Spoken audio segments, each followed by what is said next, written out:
Job సీకర్సే కాదు, job క్రియేటర్స్గా కూడా దయచేసి ఆలోచించమని ఇక్కడున్న పిల్లలందరినీ, విద్యార్థులందరినీ ఈ సభాముఖంగా కోరుకుంటున్నా.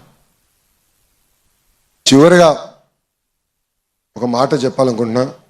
సిపి సార్ కూడా ఇక్కడనే ఉన్నారు. వాస్తవాలు మనం చెప్పుకోవాలంటే ఇప్పుడున్న ప్రాంతంలో డ్రగ్స్ ఎక్కువ ఉన్న విషయం అందరికి తెలిసిందే.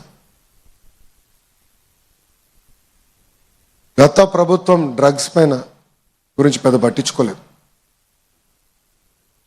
మీ అందరు తెలుసు, ఒక యువగలం పాదయాత్ర నేను చేశాను. 226 రోజులు 3132 కిలోమీటర్లు నేను నడిచాను. ఎప్పుడు కూడా బాగా గుర్తు, చంద్రగిరి నియోజకవర్గంలో ఇట్లనే ఒక మీటింగ్, మహిళలతో మీటింగ్ పెట్టుకున్నప్పుడు అయిన తర్వాత ఒక తల్లి వచ్చి నన్ను కలిసింది. మొత్తం ముఖం అంతా కట్టేసుకుంది. వచ్చి నన్ను కలిసి, సార్ నాకు 3 పిల్లలు ఉన్నారు, 3 ఆడపిల్లలు ఉన్నారు. పెద్ద పాపని గంజాయికి బానిసలు చేసి శారీరకంగా 30 రోజులు వాడుకున్నారు.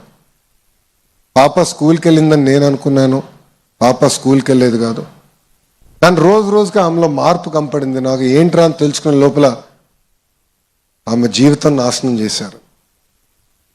ఆమె ఆ రోజు నన్ను అడిగింది, మీ మాట సహాయంతో సిఎంసి వెల్లూరుకి వెళ్తాను, మా పాపని డిఅడిక్షన్కి తీసుకెళ్తాను, లేదంటే పెద్ద పాపని నేను చంపేస్తాను, అప్పుడే మిగతా 2 అమ్మాయిలు జాగ్రత్తగా ఉంటారు కదా. అంటే తల్లి ఆవేదన నేను ఆ రోజు చూశాను. అందుకే మన ప్రభుత్వం వచ్చిన తర్వాత డ్రగ్స్ వద్దు బ్రో అనే క్యాంపెయిన్ తీసుకున్నాం. ప్రత్యేక ఈగల్ టాస్క్ ఫోర్స్ పెట్టాం. డ్రగ్స్ పైన యుద్ధం చేయాలనేది మీ ప్రభుత్వం యుద్ధం చేస్తుంది. కానీ కేవలం వేదికమైన అధికారులు, ప్రజాప్రతినిధులతోనే అవుతుంది. మీరందరూ దాంట్లో భాగస్వామ్యం అవ్వాలి. మీకు తెలిసిన వాళ్ళు ఎవరైనా వాడుతుంటే చెప్పాలి, మాట్లాడాలి, కౌన్సిలింగ్ చేయాలి. లేదంటే మాకు ఫోన్ చేస్తే వాళ్ళు వచ్చి పట్టుకెళ్ళి మేము చేసేది కాదు, కౌన్సిలింగ్ చేస్తాం. ఆ సైకిల్ నుంచి బయటికి తీసుకొచ్చే బాధ్యత కూడా మన ప్రభుత్వం తీసుకుంటుంది. సినిమా గురించి అడిగితే నాకు ఆ సినిమా పేర్లు తెలియదు, కానీ మీ అందరికి బాగా తెలుసు. సినిమా చూసేదానికి థియేటర్కి వెళ్తే ఫస్ట్ వచ్చేది ఎవరండి? ఎవరు వస్తారు?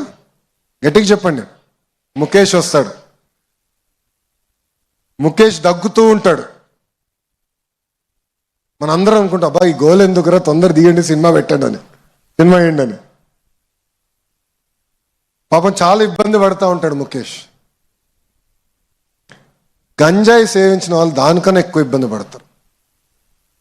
ముఖేష్ కన్నా దారుణమైన పరిస్థితి మనకు వస్తుంది. సిగరెట్ వల్ల కనీసం మనం ఇబ్బంది ఎదుర్కొంటాం, కానీ గంజాయి వల్ల కుటుంబాలే నాశనం అవుతాయి. అనేక సందర్భాల్లో పిల్లలు తల్లిదండ్రుల పైన దాడి చేశారు. ఆ గంజాయి తీసుకున్నప్పుడు ఏం జరుగుతుందో తెలియక కొట్టారు తల్లిదండ్రులు. నా నియోజకవర్గం మంగళగిరిలో ఇట్లనే మేము ఒక కార్యక్రమం ఎన్నికల ముందర పెట్టుకుని వార్డు వారిగా నేను మీటింగ్లు పెట్టుకుంటే అక్కడ ఒక పెద్ద ఆయన నాకు చెప్పారు, సార్ మా కొడుక్కి గంజా ఇవ్వకపోతే చేతులు బాగా ఇట్లా ఉంటుంది, ఇబ్బంది పడతాడు, అందుకే నేను వెళ్ళి గంజా కొని మా అబ్బాయికి ఇస్తున్నానని చెప్పాడు. చూడండి పరిస్థితి. ఏడుస్తూ నాకు చెప్పాడు, ఇప్పుడు కూడా గుర్తుంది, బాగా ఏడుస్తూ చెప్పాడు. దయచేసి ఇది సీరియస్గా తీసుకోండి. గంజాయి వద్దు bro, don't become a Mukesh. దయచేసి ఇది గుర్తుపెట్టుకోండి. ఎక్కడికి వెళ్ళినా మీరు ఇది మాట్లాడాలి. డ్రగ్స్ అనేది వద్దు, గంజాయి వద్దు, దానికి దూరంగా ఉండాలి, లేదంటే ఒక తరమే నాశనం అయిపోతుంది. ఉడతా పంజాబ్ సినిమా చూసుంటారు కొంతమంది, చూసారా? చూడలా. ఓటీటీ ప్లాట్ఫామ్ నేను ఉందనుకుంటా, చెక్ చేయాలి నేను కూడా. ఉడతా పంజాబ్ సినిమాలో చూపిస్తారు ఎలా డ్రగ్స్ వల్ల పంజాబ్ రాష్ట్రంలో ఒక తరం నాశనమైంది. చూస్తే మనకు చాలా అవగాహన వస్తుంది. అందుకే దయచేసి ఇది సీరియస్గా తీసుకోమని మిమ్మల్ని అందరినీ కోరుకుంటూ, ఇంకా ఏప్రిల్ తొందరలో ఎగ్జామ్